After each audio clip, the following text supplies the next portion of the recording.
गायिका पल्लवी नगराळे यांनी वाढदिवसानिमित्ताने गरजूंना भेटवस्तू देत केले समाजकार्य। 1 एप्रिल 2026 ला गायिका पल्लवी नगराळे, महासचिव भारतीय लोक कलाकार सांस्कृतिक संघटना यांनी वाढदिवसानिमित्त दिव्यवंदना आधार फाउंडेशन, जामगाव, तालुका चिमूर, जिल्हा चंद्रपूर येथील दिव्यांगांची भेट घेत कपडे वाटप करण्यात आले। तसेच मिठाई आणि फराळ देऊन त्यांच्या मंत्रमुग्ध म्युझिकल ग्रुपतर्फे आश्रमातील दिव्यांगांचं संगीतमय गायनाने मनोरंजन करण्यात आलं। यातून वाढदिवसानिमित्ताने आपण इतरत्र वेळ आणि पैसा खर्च करण्यापेक्षा गरजू लोकांना मदत करून समाजकार्य करू शकतो, हे यातून गायिका पल्लवी नगराळे यांनी सिद्ध केलं आहे।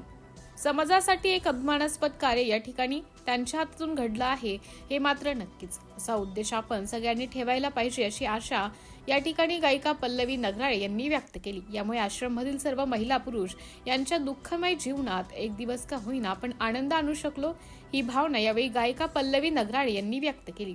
यावेळी एकच दिवस नाही तर दररोजचे त्यांचं जीवन आनंददायी जावं अशा शुभेच्छा त्यांनी सर्व उपस्थितांना दिल्या।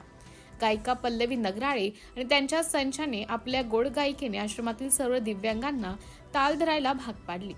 सगळ्यांनी मौज मस्ती डान्स करत आनंदमयरित्या वाढदिवस साजरा केला। यावेळी गावातील ज्येष्ठ नागरिक वामनजी मुन तसेच भारतीय लोक कलाकार सांस्कृतिक संघटना नागपूरचे राष्ट्रीय अध्यक्ष प्रकाश काळे गुरुजी, सचिव अनिलजी पारखी, गायिका संध्या फुके, गायक आदित्य मेश्राम, गायिका पल्लवी नगराळे यांचे आई वडील लताताई शौकेनदासजी नगराळे, भाऊ बहिणी पूजाताई मिलिंद नगराळे, कुणाल मेश्राम आणि आश्रममधील कर्मचारी वर्ग विशेष सहकार्य लागले।